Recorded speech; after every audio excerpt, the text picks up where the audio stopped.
tellement de gens qui m'ont accueilli. Tu sais, j'ai dormi, j'avais calculé, je sais plus que 200 personnes qui m'ont accueilli, c'est incroyable. Puis dans tout, j'ai eu un gars à Toronto qui m'a laissé les clés de son appart.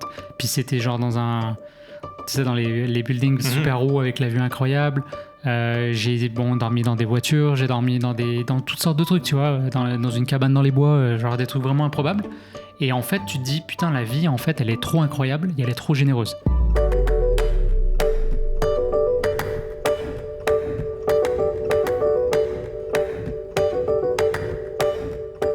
Mesdames et messieurs, bonjour à tous et bienvenue dans un nouvel épisode du podcast Dans la poche. Ça y est, c'est la reprise. Après quelques semaines de vacances, on en a bien profité.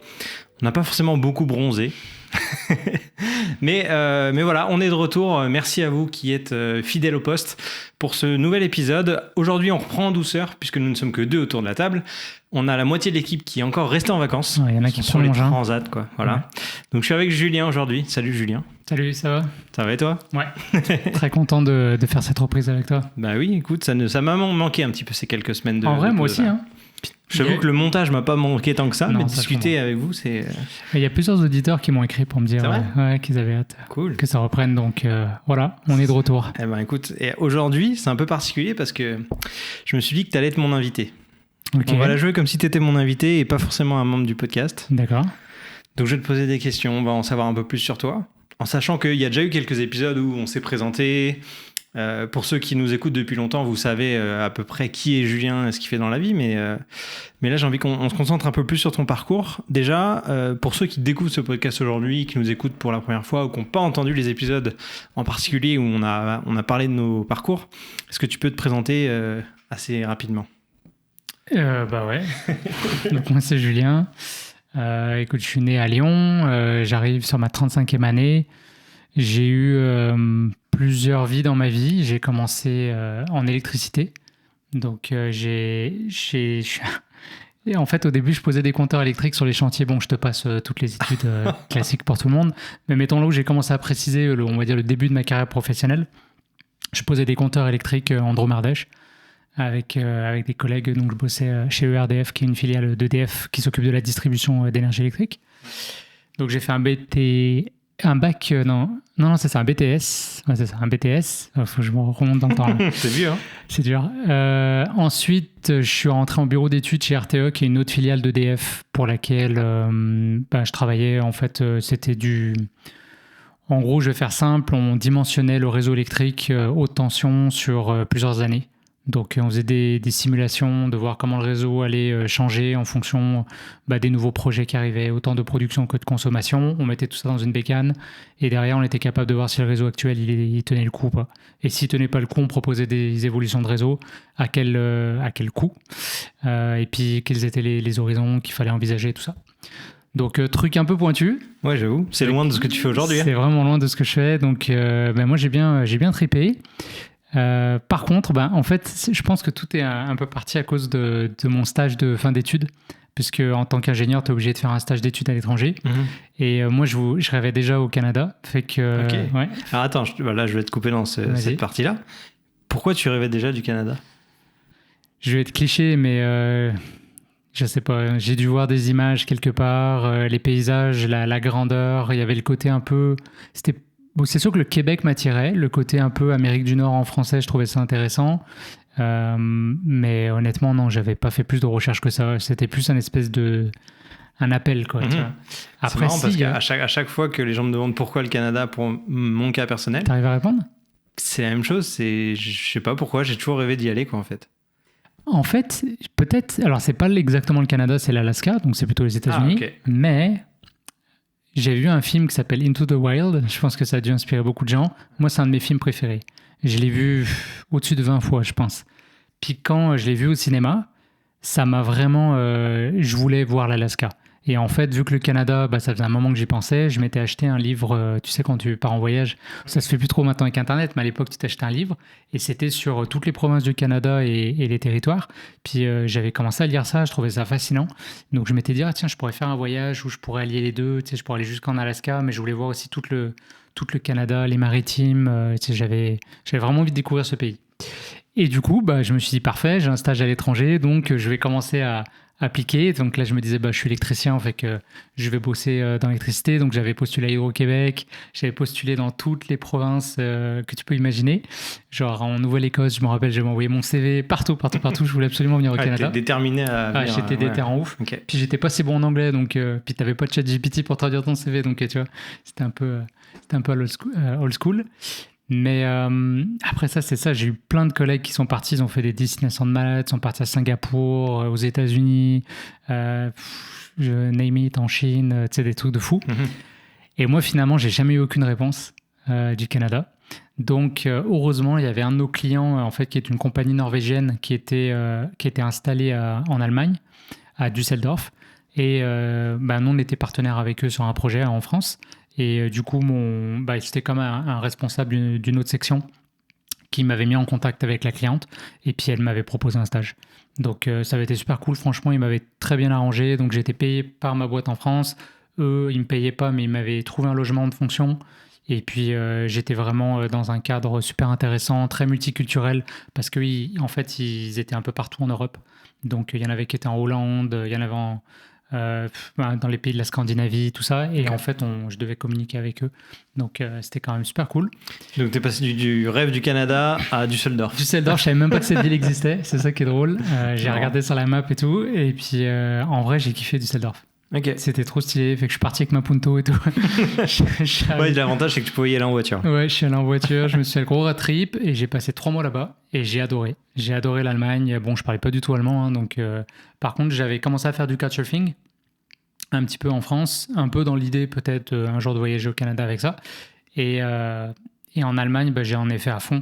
Donc j'ai rencontré plein de gens, d'ailleurs de plein de pays, quelques Allemands, mais c'était pas la majorité des gens. Et puis, j'ai bien aimé le contexte pro aussi, qui était très différent de la France. Donc, ça, j'ai bien kiffé. Alors, attends, tu parlais... C'était en allemand ou en anglais le travail? En anglais. Okay. C'était tout en anglais. Ok. Donc, tu as amélioré en plus ton anglais au passage en faisant ce stage, j'imagine. Et ça t'a servi peut-être pour le Canada ensuite? Je pense que oui. Ouais, okay. Non, alors, attends, tu as fini ce stage et après, comment ça s'est déroulé? Parce que pour arriver jusqu'au Canada... C'est ça. Et là, du coup, il y a une pièce puzzle, il y a une pièce du puzzle qui est manquante. C'est que, donc, quand j'ai fait ma soutenance, là, en fait, je pense même que j'aurais pu bosser peut-être avec la compagnie Statkraft, qui s'appelle, qui existe encore. Et en même temps, il y avait RTE qui me proposait aussi une offre d'emploi. Et moi, j'ai eu un grand dilemme de vie, c'est que je me suis dit, si je prends un de ces postes-là, j'avais l'impression... Alors peut-être que si j'étais parti en Allemagne et tout, ça aurait été un peu différent, mais en France, en tout cas à Lyon, j'avais l'impression que j'allais un petit peu rentrer dans une cage. Très confortable, certes, bon salaire d'ingénieur, très intéressant. Puis tu sais, je veux dire, j'aimais beaucoup mes collègues, j'aimais où j'étais et tout. Mais j'avais envie de me mettre un peu en danger, j'avais envie de prendre des risques. Et je me suis dit, c'est le temps de le faire. J'avais 22 ans, tu vois, 22, 23 ans. Donc je me suis dit, c'est maintenant ou jamais. Sinon, dans 10 ans, ma vie va être la même. Donc j'ai dit, fuck it. J'ai appliqué pour un PVT. Donc à l'époque, c'était assez facile à avoir. C'était pas une loterie ou je sais pas quoi. Donc ça a même pris plusieurs jours, puis tu sais, c'était un processus d'une semaine, puis tu n'étais pas plus stressé que ça, là, tu savais que tu l'avais ton PVT, puis c'était 1 an, à ce moment-là aussi. Fait que j'ai eu mon PVT, et là je me suis dit, bon bah allez, feu, j'y vais. Toutes mes études, je ne l'ai pas dit, mais je l'ai fait en alternance, donc j'avais un petit peu d'argent de côté, donc je me suis dit, bah allez, je pars. Mais je connaissais personne. En fait, j'avais un seul contact, c'est par Lyon, justement, par Couchsurfing. Il y a un ami qui avait rencontré une Québécoise, mais moi je ne l'avais même pas rencontrée, elle habitait à Québec. Catherine, je pense que j'en ai déjà parlé dans un épisode. Et puis c'est tout, c'est le seul contact que j'avais. Donc on s'était un petit peu écrit. Et elle m'avait dit, viens dormir chez nous au début, ça va être plus simple. Elle habitait avec son père, son frère et tout. Super sympa. À Québec, ils m'ont accueilli. Mais moi, j'arrivais à Montréal. Je suis arrivé genre à 7-8 heures du soir. Je connaissais rien, personne. Donc là, j'ai trouvé tant bien que mal la gare de bus. Je suis monté dans un bus. Je me rappelle encore de cette ride, c'est vraiment particulier de nuit. Et elle m'a retrouvé dans un café étudiant, un truc ouvert à 11h du soir. Tu vois, même là, en France, ça n'existe pas, tu vois. Donc, j'étais vraiment direct dépaysé. Et première fin de semaine, elle est originaire de Forestville. Donc, c'est dans le nord du Québec. Et je suis allé avec eux et c'était le mois de septembre. Donc, c'est les couleurs d'automne. Et j'en ai pris plein la vue, quoi, direct. Ah, donc, la première semaine, les premiers jours, en tout cas, étaient fous, en fait. Ouais. Ça t'a immergé vraiment dans le paysage québécois. Et à ce moment-là, tu te visualisais rester juste 1 an pour le PVT ou tu te voyais rester, je sais pas, 10 ans, toute ta vie Je savais pas. au Canada. Je pense que j'avais pas trop réfléchi à ça. J'étais parti au moins pour un an, c'est sûr. Après ça, le visa, tu sais, je savais pas trop comment ça allait se passer. J'avais pas du tout pensé à résidence permanente et tout à ce moment-là. C'était plus en mode vraiment voyage. J'avais juste un sac à dos. Puis j'ai voyagé beaucoup en pouce en fait. Des fois, j'ai pris un peu le bus et tout comme ça. Ou quand j'avais pas le choix, le bateau, parce que pour aller sur certaines îles. Mais la plupart du temps, c'était en pouce. Ok. Donc c'était vraiment, donc je suis parti en fait donc de Montréal. Je suis allé jusqu'à Terre-Neuve. Alors Terre-Neuve, pour les gens qui connaissent pas, enfin qui situent pas vraiment géographiquement, c'est où par rapport au Québec ? C'est le point le plus à l'est du Canada, Ok. en fait. Donc de l'autre côté de l'océan, c'est directement l'Europe. Donc il y a d'ailleurs un endroit qui s'appelle Cape Spears, c'est le Eastern Point du Canada. Donc par là, j'étais passé par les Maritimes, donc j'ai fait Nouveau-Brunswick, Nouvelle-Écosse, île du Prince-Édouard. Donc j'ai beaucoup aimé cette région-là. En plus, c'était un peu la saison de l'automne, d'Halloween et tout. Il y avait Et ça, tu dis, tu l'as fait quasiment exclusivement en faisant du stop. Ouais, presque tout en pouce. Ok, mais alors c'était par manque de moyens ou c'était le challenge, l'aventure, le fait de rencontrer des gens Ouais, c'était le challenge. Ok. C'était le challenge. Bon, au début, c'est sûr que j'étais un peu rouillé, mais j'ai eu beaucoup de chance en fait, parce que je faisais du couchsurfing, du coup, je dormais chez des inconnus. Donc en fait, je m'étais acheté un petit ordinateur 10 pouces là. Le matin, j'allais dans les McDo, je prenais un petit café, puis j'envoyais 2-3 requests, puis je m'étais pris un téléphone à Québec, donc j'avais une carte SIM.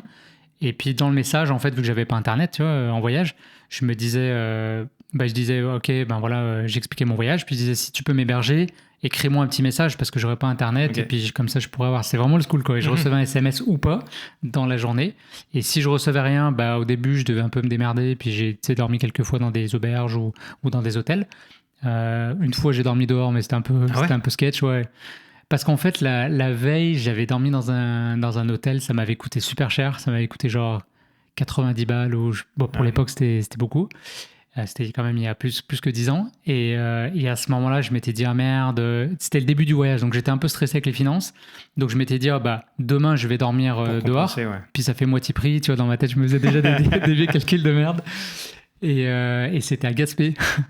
Pour ceux qui connaissent, là, il y a une espèce de petit aire de jeu, là, un toboggan, j'ai dormi là. Mais j'ai dormi, c'est un grand mot, là.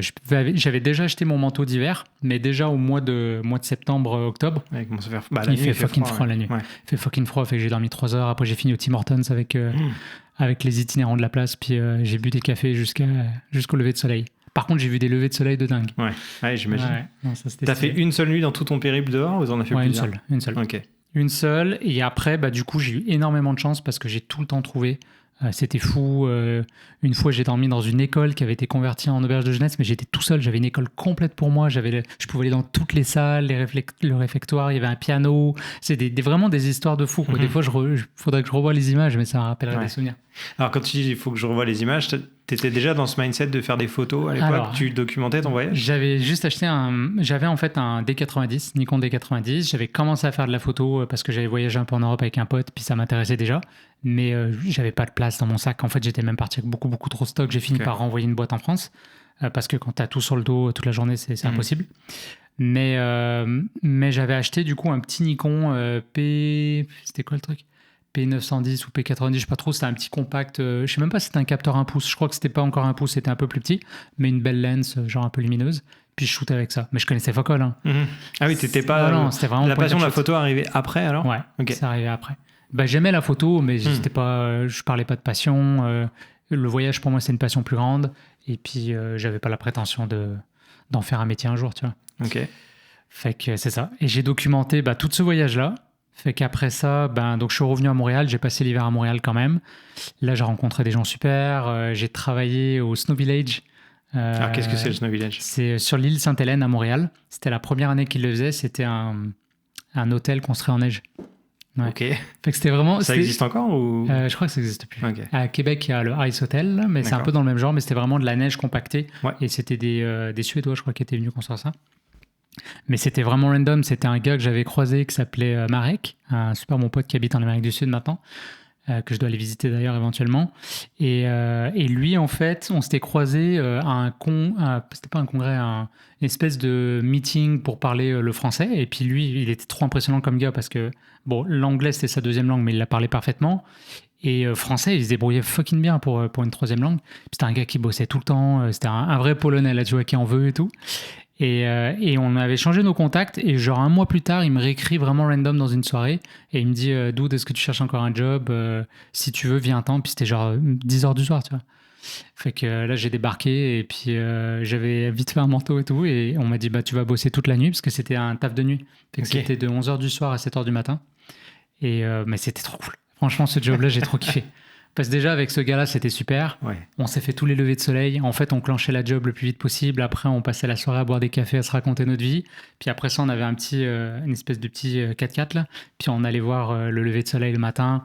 Puis souvent, avant le taf, on allait au bar. Tu vois, c'était vraiment la vie d'étudiant. Pas étudiant, pour le coup, mais jeune. De jeune. Ouais. Okay. Ouais, c'était les grandes années à Montréal, quoi. Incroyable. Ouais, et donc ça a possible. duré combien de temps? Et après, comment ça a enchaîné ton PVT? Fait qu'après ça, là, on était rendu quasiment. En fait, j'ai attendu le dégel. Fait que printemps, dès qu'il commençait à refaire beau, là, je suis parti vraiment dans l'ouest. Là, au début, je devais retrouver mon amie Catherine qui, elle, allait faire pas des vendanges, mais du fruit picking ou des conneries comme ça au BC. Tu as fait ce voyage en stop aussi? Ou là, pour le coup, tu as pris un avion? Ouais, non, j'ai fait en stop. Okay. Je l'ai fait en stop et je l'ai fait en bus aussi, plusieurs fois, avec Greyhound. J'ai fait traverser 3 fois le Canada avec le Greyhound. C'était $150 le billet. Ok, pour tout traverser? Pour tout traverser, Montréal-Vancouver. Ça coûte plus cher d'aller à New York maintenant. Ouais, mais c'est 3 jours de bus. Ouais. C'est vénère. Quand tu le fais une fois, tu dis je le referai plus jamais. Je l'ai fait 3 fois. T'es vraiment motivé. Hein. J'étais craqué pas mal. et puis après, ça s'est un peu étendu aussi sur les États-Unis, ce que j'avais pas prévu initialement, parce que j'ai rencontré un ami qui lui, il m'a dit viens, on se fait un road trip sur la côte est. Lui partait vivre en Californie. Donc on a fait ça ensemble et on a trippé. Et puis j'ai dit en fait les États-Unis c'est trop stylé. Donc là j'ai voulu commencer à visiter les États-Unis. Donc j'ai fait le nord des États-Unis. Bon, après ça, je suis allé en Alaska. Là, il y a un de mes collègues, justement, d'RTE qui m'a rejoint. Donc, ton rêve d'aller en Alaska s'est réalisé à ce moment-là? Oui, c'est réalisé, ouais. Qu'est-ce que tu t'es dit au moment où tu as mis les pieds en Alaska? Tu t'es dit, c'est check sur ma liste et je passe à autre chose? Ou tu as vraiment profité de fou? Et est-ce que tu avais même un projet peut-être un jour d'y habiter? Ou c'était juste le voir et puis après, on passe à autre chose? C'était le voir, mais je voulais vraiment le voir. C'était un projet de vie. Et d'ailleurs, dans le film Into the Wild, tu l'as vu? Oui, mais ça remonte à très longtemps. Tu vas peut-être pas te rappeler, mais au tout début, tu as plusieurs. Il y a comme des cartes postales qu'il écrit. Et il y a un truc, c'est marqué Greetings from Fairbanks, comme salutation de Fairbanks. Puis avec mon frère, on tripait là-dessus. Et en fait, je lui ai envoyé une carte postale de Fairbanks, justement à Lyon, où j'ai écrit Greetings from Fairbanks, avec la carte de là-bas. Fait que j'ai pas vu le bus, parce qu'il est assez loin, c'est un peu compliqué d'y aller. D'ailleurs, maintenant, je crois qu'ils l'ont retiré parce qu'il y a eu plusieurs gens qui sont morts en allant le voir. Mais non, c'était vraiment cool. Encore une fois, j'ai rencontré des gens incroyables. Et puis après, il y a un de mes meilleurs potes de l'époque qui m'a rejoint. Et puis là, on s'est fait un gros road trip. On est parti de Seattle et de Vancouver, en fait. Et là, c'est la frontière. Je calcule même pas combien de fois j'ai traversé. Un coup, j'allais là. Un coup, mon passeport, malheureusement, que j'ai dû laisser parce que tu sais, en France, tu dois rendre ton passeport quand il arrive au bout. Là. Ah oui. Puis j'ai pas fait bonne neuf, je l'avais perdu parce que c'était un peu compliqué. J'ai demandé en rush pour revenir ici, justement. Mais j'ai fait des photos et en fait quand je regarde les tampons ça me fait rigoler parce que c'était fou quoi. Je passais la frontière presque tous les jours quoi. J'exagère à peine. Ouais. Plusieurs fois par mois facilement. Fait que non c'était cool. Puis on s'est fait un putain de road trip. On allait jusqu'en Floride. On a fait la Nouvelle-Orléans. On a fait Las Vegas. On a fait toutes ces destinations qui me faisaient rêver depuis gamin quoi. Et ça c'était à l'âge de 20. Et là j'avais 24-25. Ok. Ouais. Fait que pas mal voyagé. Je suis même sur le retour de l'Alaska. J'ai bossé au Yukon. Ok. Alors le Yukon, pour les gens, c'est on va dire dans la partie nord du Canada, plus côté ouest. Exactement. C'est collé en fait de l'Alberta ou de la Colombie-Britannique, c'est ça? Ça touche, ouais. Alors au-dessus de l'Alberta, c'est plutôt les territoires du Nord-Ouest, mais juste à côté. Okay. C'est vraiment collé à l'Alaska complètement. Il y a une grande frontière commune. Et donc là, j'ai pris un bus et je suis passé par, ils appellent ça la promenade. L'autoroute du dessus du monde. The Top of the World Highway. Et c'est un chemin de terre. Ah ouais. C'est un chemin de terre. Et là, t'arrives et genre en contrebas, t'as des rivières et tout. Et il y a des gars qui cherchent de l'or encore. Okay. C'est pas une blague. Fait que là, je sais pas s'il n'y en a pas beaucoup non plus, hein, mais j'en ai vu quelques-uns qui le faisaient. Puis au début, je dis mais qu'est-ce qu'il fait et tout. Puis on m'a dit non, il cherche de l'or encore. Parce que c'est là qu'il y a eu le Gold Rush. Et en fait, juste après la frontière, il y a une place qui s'appelle Dawson City. C'est un tout petit village. Et pour la petite histoire, c'est là où Jack London il a habité. Donc moi j'habitais à côté de sa cabane, qu'ils ont gardé historiquement. Et c'est Cro-Blanc, tu vois. Ouais. Et ça aussi, c'est des livres que j'avais lus petit, qui avaient nourri mon imaginaire. Ouais. Tu vois, je kiffais. Donc, je suis arrivé là un soir. Je dormais dans un camping et j'ai rencontré plein d'Allemands, petite anecdote sympathique. Et il y a beaucoup d'Allemands à l'étranger quand tu voyages, c'est des aventuriers. Donc là, ça m'a permis de refaire le lien un peu avec mon stage de fin d'études et tout. Et eux m'ont proposé de me donner un lift directement jusqu'au Canada, mais vraiment dans le sud, vers Vancouver et tout ça. Et ce soir-là, j'ai eu un nouveau dilemme, tu vois, je me disais merde, mais je voulais voir le Yukon aussi, ça m'intéressait, je venais d'arriver, je kiffais bien la vibe. Et ils m'ont dit, regarde, on passe la soirée là, et puis si tu veux, demain, tu pars avec nous. Et on a passé la soirée dans un... il y a très peu de choses là-bas, surtout à cette période-là, parce que c'est la fin de saison.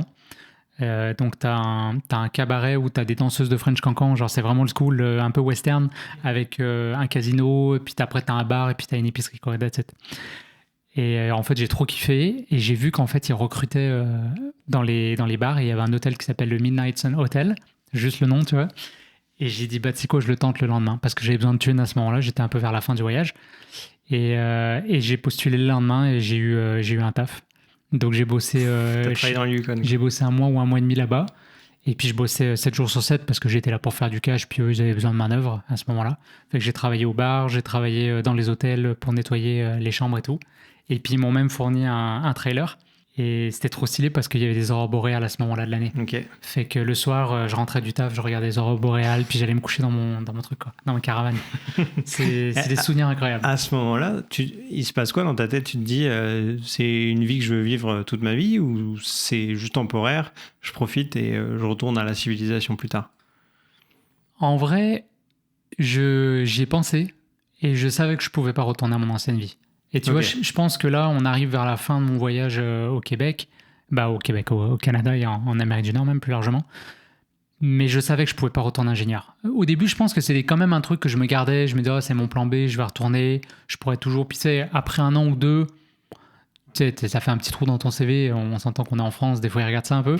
Mais je me suis dit, ça passe. Mais là, j'étais comme, non, moi je pourrais pas. Je pourrais pas retourner dans un bureau et tout. Ça va être trop compliqué. Donc d'un point de vue professionnel, comment tu vois ton avenir à ce moment-là, dans ce cas-là? J'en sais rien. Franchement, je sais plus ce que je veux faire, man. Je sais plus rien. En même temps, c'est excitant, mais c'est aussi stressant, cette situation. Ouais, mais je pense qu'à ce moment-là, en fait, j'ai jamais été aussi peu stressé.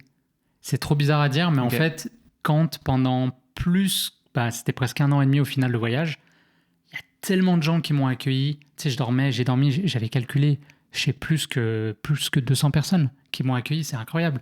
Puis dans tout, j'ai eu un gars à Toronto qui m'a laissé les clés de son appart, puis c'était genre dans les buildings super hauts avec la vue incroyable. J'ai dormi dans des voitures, j'ai dormi dans toutes sortes de trucs, tu vois, dans une cabane dans les bois, genre des trucs vraiment improbables.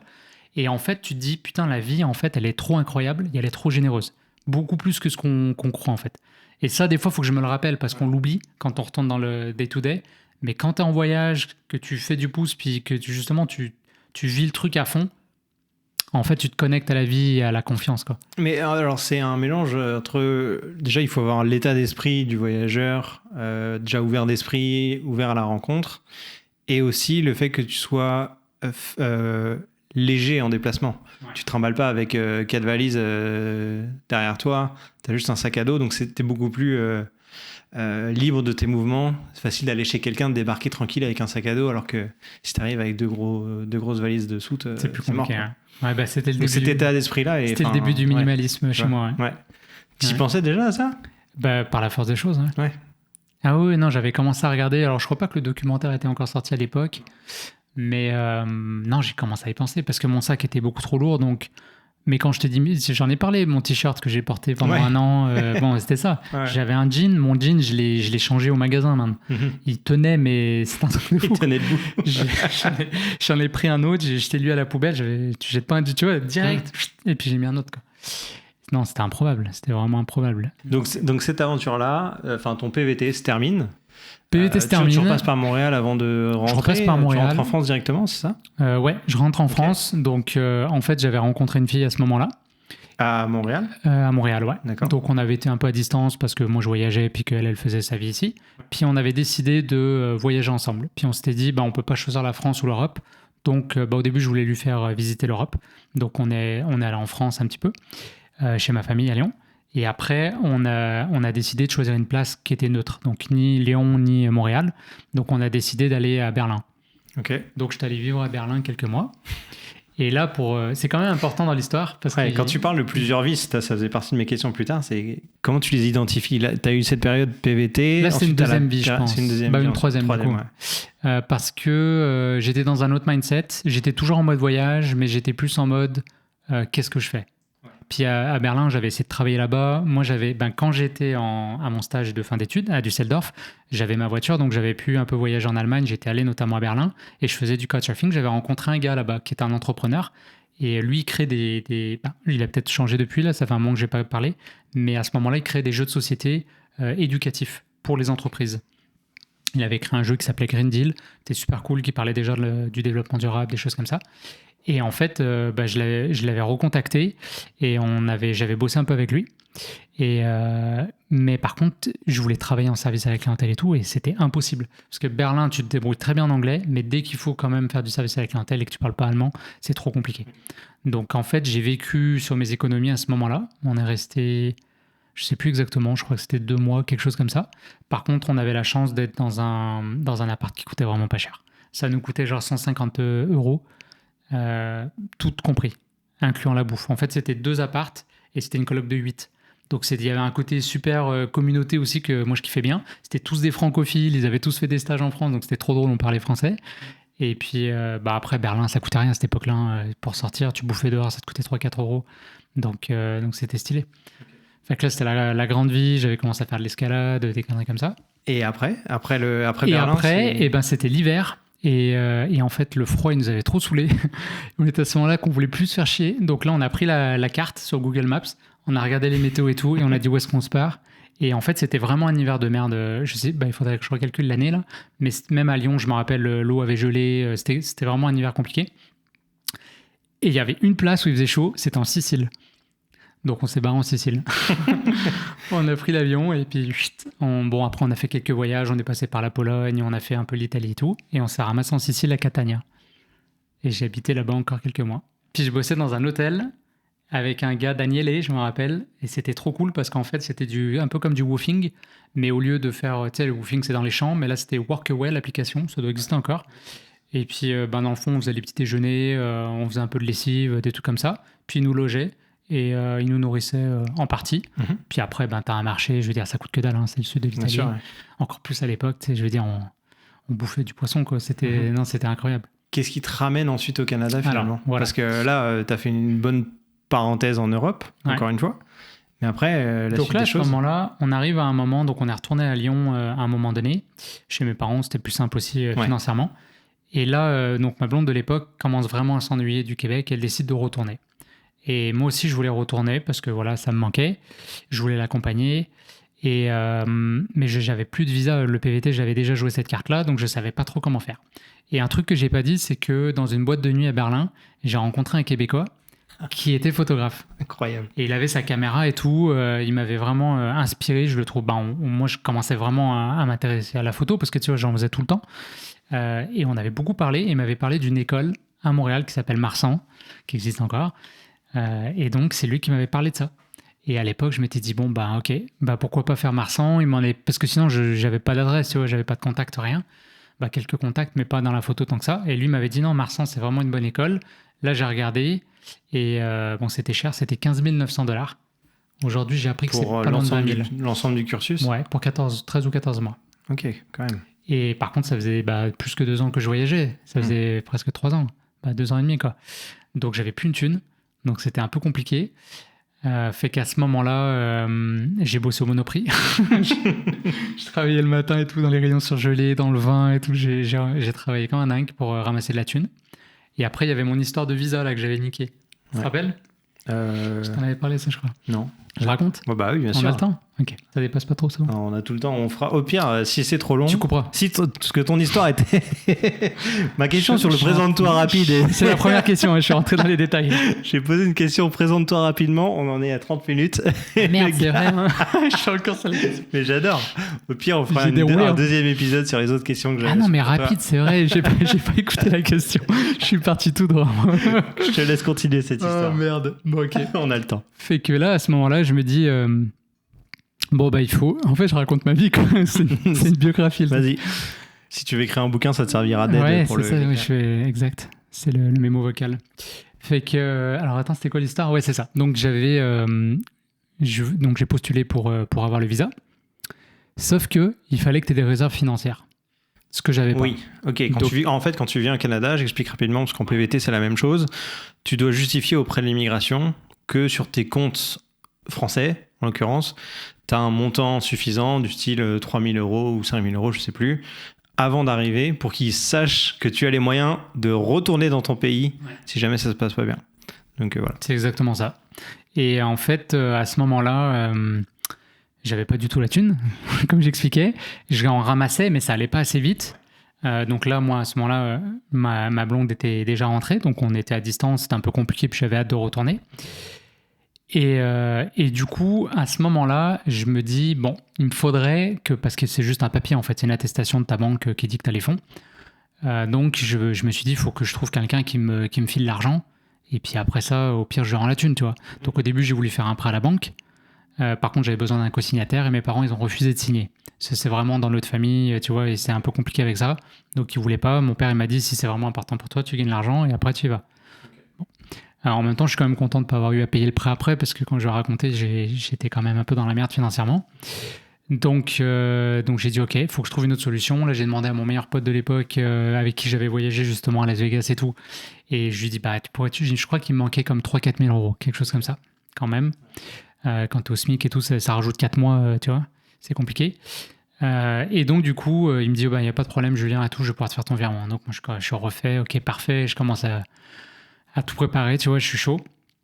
Et finalement, il m'écrit un moment donné, il me dit, putain, Julien, j'ai une galère, j'ai pété la moto, je sais plus trop quoi, c'était une galère de voiture. Et il me dit, je dois absolument mettre l'argent là-dessus parce que j'en ai besoin pour travailler et je peux plus t'aider.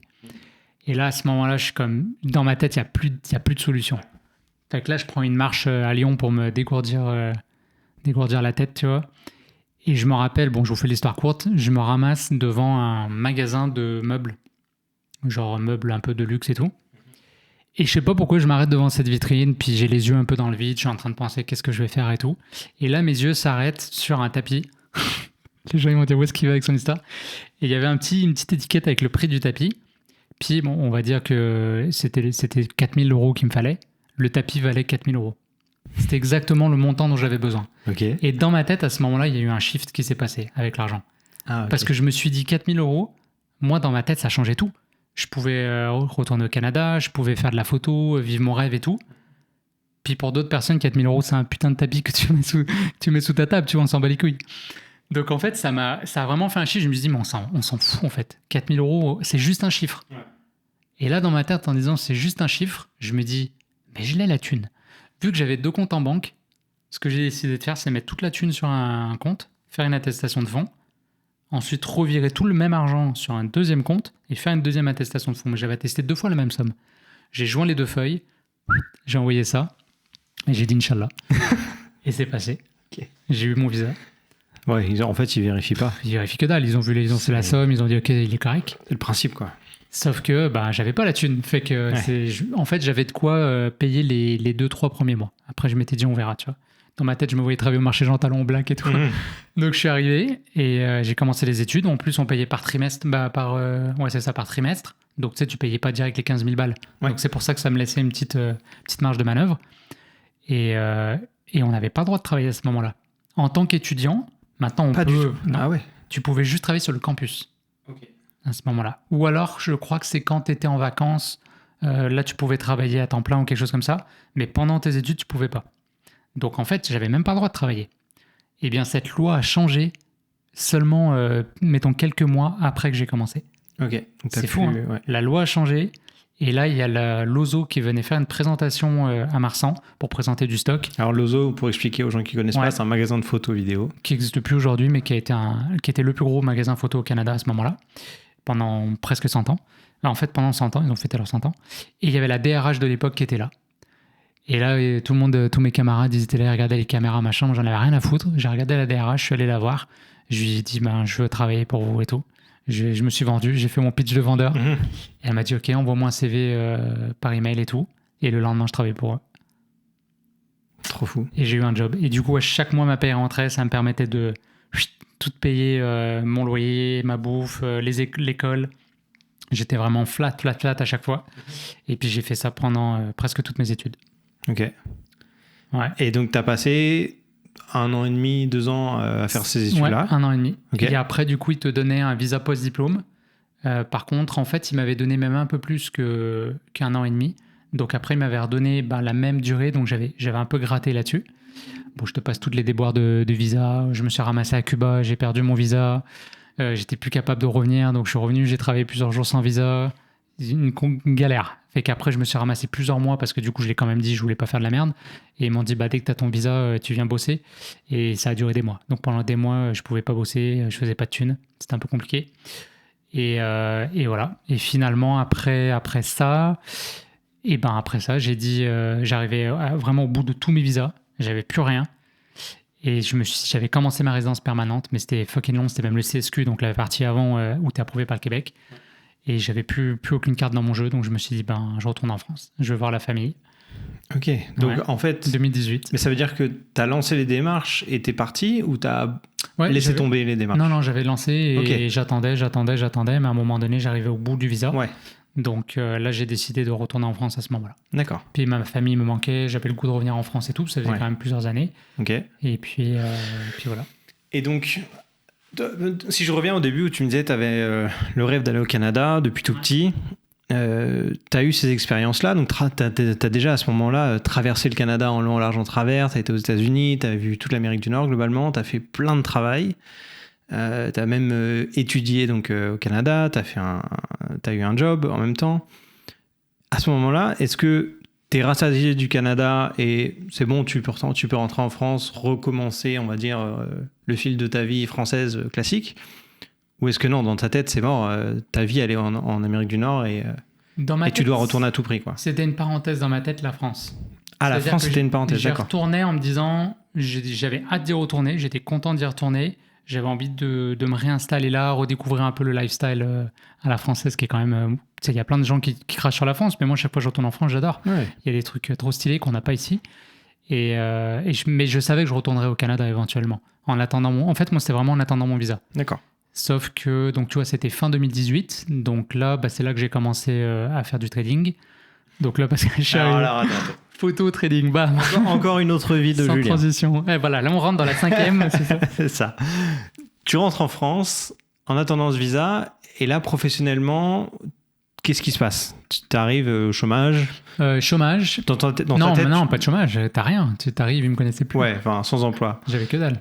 Ton objectif, c'est de retrouver un travail ou de rester alors au début, c'était vraiment de me poser avec ma famille. Donc là, je retourne chez mes parents. Mon frère était là en plus, donc c'était cool. Il y avait mon grand frère. Et puis François, c'est après qu'il a déménagé à Grenoble, mais il est quand même souvent là. Et puis là, il commence à me parler du trading et tout. Et là, je me dis, c'est quand même intéressant. Et là, je commence à creuser ça. Et en fait, je tombe en amour avec les graphiques, je tombe en amour avec toute cette démarche-là. Et je me dis, pourquoi pas le tenter? Au final, j'ai pas grand-chose à perdre. Alors, j'ai pas beaucoup de thunes, mais en même temps, ça me coûtait rien de vivre. J'étais chez mes parents. Heureusement qu'ils étaient là quand même. Tu vois, ils ont pas signé mon prêt, mais ils m'ont backé sur beaucoup d'autres choses. Sinon, j'aurais pas pu vivre tout ça, c'est clair. Et du coup, je l'ai tenté. En fait, donc l'année 2019. Donc, j'ai fait ça. Mais entre-temps, j'ai commencé chercher aussi pour donner des cours en photo, puisque j'essayais quand même, sauf qu'il fallait repartir mon réseau. Donc là, j'avais rencontré à Montréal une de mes clientes. Elle travaillait pour Photo Academy, l'Académie de la photo. Et en fait, c'est une boîte française, mais ils ont des formateurs un peu partout dans le monde. Et je devais donner des cours à Montréal à la base, sauf que j'avais plus le visa. Et elle m'avait mis en contact avec la personne de Lyon. Et du coup, j'avais commencé à être formateur pour eux. Donc, je donnais des cours photo. Donc, peut-être 2 ou 3 fois par semaine. Donc ça, c'était cool. Ça me faisait un petit sideline. Et puis, j'avais été approché par une boîte, en fait, qui crée des tours à Lyon. Et en fait, c'était pour faire des photos de leur blog. Pour leur blog, pardon. Donc moi, je kiffais parce que justement, je connaissais Lyon et c'était cool et je pouvais faire de la photo. Donc j'étais capable de mêler un peu les deux. Et on avait fait un mock-up tour. Donc on avait organisé, c'était des tours pour les anglophones. Donc on avait ramené des amis et puis on avait fait genre, c'était un tour. Donc on passait dans des bars, on découvrait les quartiers et tout comme ça. Puis en faisant les photos, je réalise que tous les guides qui bossent pour elle, il n'y en a pas un qui est français ou lyonnais. Bah c'est pareil, il y avait une française, mais c'était même pas une lyonnaise. Et du coup, je me dis, bah merde, je pourrais le faire, moi, être guide. Donc, j'avais un bon contact avec elle. Elle venait de Budapest. Et en fait, c'était 2 filles, 2 Hongroises qui avaient parti le truc, mais elle habitait à Lyon. Et du coup, bah, ils m'ont embauché. Donc là, je suis devenu guide. Fait que la même année, j'étais guide, photographe toujours pour eux. Je donnais mes cours photo et j'étais trader. Donc, je faisais un peu tout ça, quoi. Et là-dessus, j'ai fait Compostelle en plus. En fait, je pense c'était vraiment une belle année 2019. Tu vois, là, on en est à peu près à 40 minutes d'épisode. Ta vie, elle est déjà tellement remplie d'anecdotes, d'aventures. Je trouve ça fou. Et à cette époque-là, t'avais quel âge? T'avais même pas 30 ans, en fait. Je suis de 88. Ça fait comme ça. Je suis l'année d'avoir 30 ans. Ouais. Et là, tu vois, j'identifie plusieurs passions / métiers que t'as fait et compétences que tu as. Et je pense que ça vaudrait le coup de faire un deuxième épisode, parce que là, après, ça va faire un peu long, mais où on parlerait de la photo, plus en détail, ton rapport à la photographie, comment c'est rentré un peu plus au fil du temps, parce que là, on est passé rapidement. Le côté finance, parce que tu m'as parlé un peu de trading avec ton frère, mais ça sort un peu nulle part, parce que tu m'en as jamais parlé avant dans tes anecdotes. Ouais, c'est vraiment sorti de nulle part, il y a peu. Et puis, on n'est pas encore rendu à cette étape-là encore, mais là, tu travailles aujourd'hui, enfin si, tu as travaillé dans un magasin de photos vidéo, donc tu étais conseiller à la vente. Ouais. La vente en tant que telle, c'est quelque chose que tu adores faire, parce que tu m'en parles souvent. Je pense qu'on pourrait faire un épisode sur ces 3 thèmes en particulier, que tu me détailles un peu plus ces points-là. On va juste terminer cette histoire en France. Donc, tu as ces 4 activités en parallèle. Ouais. Qu'est-ce qui se passe ensuite? Comment ça s'enchaîne, et après, comment tu vas retourner jusqu'à présent au Canada, en fait?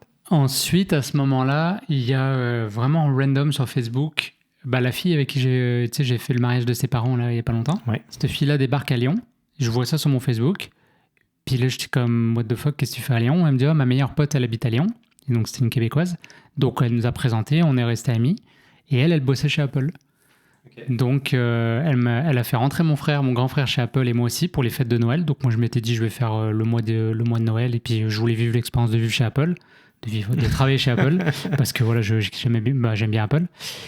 Et ensuite, ils m'ont, en fait, sur 20, on était rentrés, ils en ont gardé 2, dont moi. Oui. Donc quand même, c'est grosse sélection. Donc là, je me suis dit, ok, on dit des fois, alors je sais pas si c'est vrai, mais il y a une rumeur qui dit que c'est plus difficile de rentrer chez Apple que de rentrer chez Harvard. Ah ouais? Statistiquement. Okay. Par rapport au nombre de prétendants et de postes qui sont effectivement offerts. Et du coup, je me dis, merde, je devrais quand même en profiter. Donc à ce moment-là, grosse hésitation. On est début 2020, janvier 2020, février 2020. Et je me dis, qu'est-ce que je fais? Parce que j'ai une des guides qui me propose d'embarquer avec elle sur un nouveau tour qu'elle vient de monter, un truc temps plein qui est en train de décoller. Grosse hésitation. Et là, je décide de choisir Apple. Alors que moi, ça aurait été mon genre de prendre le côté risqué. Et là, je ne sais pas pourquoi je l'ai fait safe. Mars 2020, pandémie. Plus de tourisme. Plus rien. Et j'ai été payé pour rester chez nous. Ouais, c'était parce qu'Apple, bonne décision. Ils ont été incroyables. Et sans le savoir, j'ai fait un des meilleurs moves à ce moment-là. Puis ça m'a permis de continuer de gagner de l'argent. Et là, je me suis vraiment allé à fond dans la finance. Okay. Puis ça a mis de côté le reste. Ok. Et donc, pendant le Covid... Et Covid, à fond, montée en puissance, crypto. C'est parti. Ouais, donc quand tu parlais de trading tout à l'heure avec ton frère, c'était au début, déjà à ce moment-là un peu de la crypto? Non. Trading, c'était le Forex. D'accord. Forex, donc c'est les devises. Ouais. Donc, Foreign Exchange. Exact, pour ceux qui ne connaissent pas. Un peu de stock, mais c'était essentiellement le Forex. Et puis un peu de crypto, mais en mode investisseur. D'accord. Et puis après, 2020, 2021, ça a tellement monté que mon capital, il s'est rendu, comme je renvoie à l'épisode. Donc là, forcément, ça ouvre des perspectives. On a commencé à monter un fonds de gestion pour des potes. Donc là, on a ramassé 50 000 € qu'on investissait pour eux. Donc c'était complètement illégal. Ceci n'est pas un conseil à l'investissement. Je te jure, si la SEC ils écoutent, ils vont débarquer chez moi fusil au point, je te jure. Mais non, c'est là que j'ai vraiment fait le switch à 100%. Écoute, je lisais des livres là-dessus, le trading, le truc, tout le côté mindset, ça me plaisait à fond. Et quasiment la photo prenait un peu le bord. Et je me suis mis vraiment à 100% finance. Ok. Ouais. Et à partir de ce moment-là, c'était donc la pandémie, tu pouvais pas voyager du tout non plus.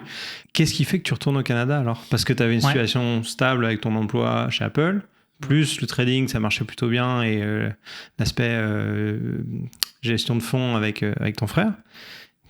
Qu'est-ce qui se passe? Et ben en fait, quand j'ai quitté le Canada, j'ai étudié quand j'étais à Marsan.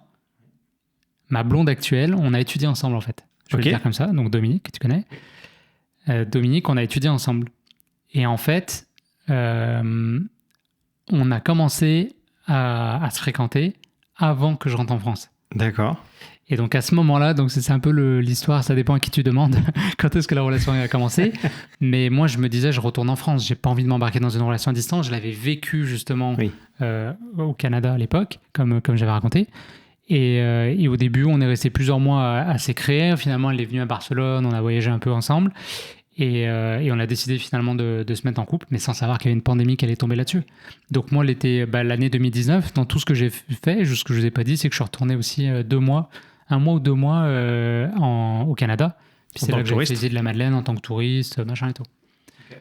Donc non, c'était une belle année de voyage. Je me suis bien gavé avant la pandémie. Mais après, du coup, pandémie, on a fait relation à distance. Elle a pu venir une fois, parce que c'était plus facile pour les Québécois de venir que pour nous d'y aller. Et puis après, en fait, il y a eu un changement de loi au Canada qui disait que si on était en couple depuis plus d'1 an, on avait le droit de venir. Donc on a joué là-dessus pour que j'arrive. Et c'était janvier 2021. Et c'est là que je suis retourné au Canada. En mode, j'avais pas le droit de travailler. Hein. Ah oui, donc t'es arrivé sans aucun visa ou permis de travail. En touriste. Ouais. Donc j'ai demandé un visa de touriste de 6 mois. Ce qui est rarement donné en fait. Mais je m'étais dit bon, on y va all-in. Et j'étais tombé sur un douanier. C'est là la fameuse fois, la deuxième fois où j'ai niqué le système, où en fait j'ai montré mon compte de trading de crypto en fait pour justifier mes fonds. Et il savait pas que c'était une application. J'étais sur Binance quoi. Ouais. Et il a dit ok, c'est bon, t'as assez d'argent et tout. Et du coup il m'a donné un visa de 6 mois. Et après ça, j'ai su par un collègue d'Apple que j'avais le droit de demander un autre PVT. Ah oui, c'est vrai, parce que toi, à l'époque, pour les gens qui ne connaissent pas toutes ces histoires d'immigration, un PVT, normalement, c'est 2 ans. Enfin, depuis quelques années, c'est 2 ans. Depuis 2015 ou 14. Et toi, tu n'avais fait que 1 an. J'avais fait qu'1 an. Et le fait que cette loi ait changé, donc toi, tu avais eu un PVT d'1 an, mais il t'autorisait à rattraper, en gros, l'année manquante pour toi. En fait, tu as pu faire un deuxième PVT. C'est ça. Moi, j'avais une amie qui l'avait fait, mais elle était l'année d'avant. Donc, moi, je pensais que c'était que ceux de l'année d'avant. Et j'avais jamais creusé le sujet. Je pensais pas que c'était tous ceux d'avant. Oui, pour toi, c'était terminé. Ce PVT, il n'y en avait plus. Quoi. Puis j'avais l'âge et tout. Donc, j'étais comme, OK, c'est bon, let's go, je le fais. Et vu que j'étais sur place, il fallait que tu aies une offre d'emploi parce que c'était la pandémie. Donc, il n'y a pas eu l'histoire loterie. Par contre, il fallait trouver un job. Oui. Et donc, c'est là que j'ai débarqué chez Gosselin parce qu'un ancien collègue avec qui j'avais bossé 1 semaine, on était restés en contact. On allait faire de la photo ensemble. On passe au centre-ville, il dit « Attends, je vais chercher quelque chose au magasin. » Et là, je vois Gosselin. Je suis comme « Ok. » Je rentre dans le magasin, là, ça m'a fait trop bizarre. Ça m'a rappelé des souvenirs de Lozo et tout. J'ai quand même bossé 4 ans à Lozo. Donc, j'avais des très bons souvenirs. Et je me dis « Pourquoi je ne retournerais pas là ?» J'ai réfléchi et tout. Et ça s'est fait super vite. J'ai envoyé mon CV. Je te passe les détails encore une fois. Mon CV s'est perdu, machin et tout. Mais finalement, à mon entretien, j'arrive. Je connaissais tout le monde qui était là. Quelques représentants avaient appelé le boss pour lui dire il y a un gars qui va venir et ça vaut la peine de le prendre parce que je les connaissais, tu vois. On avait bossé ensemble. Et j'ai eu ma job. Et je suis toujours là. Gosselin, bientôt 2 ans. Ou non, ça fait déjà 2 ans. Ouais, plus de 2 ans. Hein, ça fait 2 ans. Ouais. C'était en septembre. Ok. Et voilà. Donc là, la boucle est bouclée. J'ai répondu à ta première question. Alors, mesdames et messieurs, j'ai posé une question au début de l'épisode. La question était simple. Présente-toi. Ça fait un très bel épisode quand même. Je pense que cette histoire, elle est intéressante parce que t'as pas un parcours classique. T'as pris il y a des moments où t'avais des grosses décisions à prendre et parfois t'as pas fait le choix de la raison et parfois t'as fait le choix de la raison. Et franchement, tu t'es bien débrouillé parce que la fois où tu as voulu partir à l'aventure, t'as bien fait parce que c'était un moment opportun pour toi et puis ça a découlé sur tout le reste. Et le moment où t'as fait ton choix sérieux de rester chez Apple, on a vu avec la pandémie, ça t'a quand même pas mal bénéficié. Donc non, j'ai eu un jusqu'à présent, t'es plutôt pas mal. Comment tu vois ton avenir maintenant ? Parce que là, t'es dans une partie de ta vie où t'as un travail stable, que tu apprécies. Ouais. T'es au Canada, avec une résidence permanente. Ouais. Ce qui veut dire que, a priori, si tu restes assez longtemps, tu peux obtenir la citoyenneté, avoir le double passeport. Sauf après l'épisode avec tout ce que j'ai dit, je pense qu'il va... Ouais, l'immigration, on n'écoutait pas. Comment tu vois la suite maintenant ? Parce que ta vie est déjà tes vies sont déjà tellement riches. Qu'est-ce qu'on peut imaginer pour la suite alors ? Je te dirais que... moi, je commence à me sentir vieux un peu. C'est fou, hein, à 35 ans, mais peut-être parce que je bosse avec des jeunes aussi qui n'arrêtent pas de me le dire que je suis vieux, à la blague. Mais... Ça me fait penser à un autre truc que j'ai pas écrit là dans mes notes pour toi. C'est le concept de mini-retraite. Et j'aimerais bien qu'on revienne dessus. Mais ça, on pourrait faire un épisode là-dessus. Hein. Ouais. Mais non, moi, tu sais, mais en même temps, tu vois, ça fait plaisir de raconter des histoires comme ça. Je me dis, non, j'ai quand même profité de ma vingtaine, tu vois. Mais je te dirais que moi, j'ai réalisé avec le temps, autant quand je suis venu au Canada, j'avais vraiment besoin de me séparer de la France et de vraiment couper le cordon ombilical.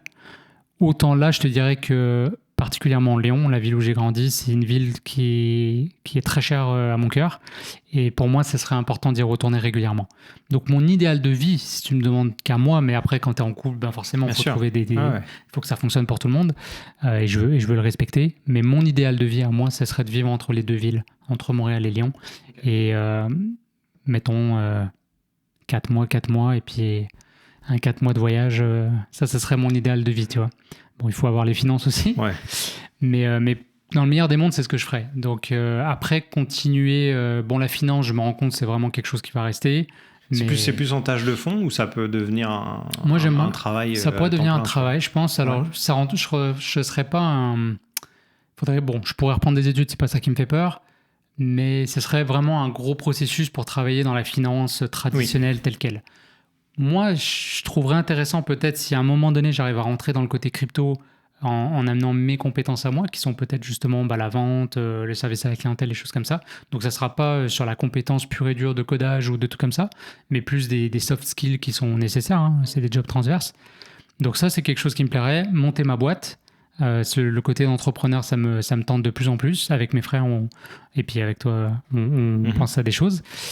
Et puis, pour l'instant, je suis très bien chez Gosselin, donc je me vois rester là. Mais après, je suis ouvert aux opportunités, honnêtement.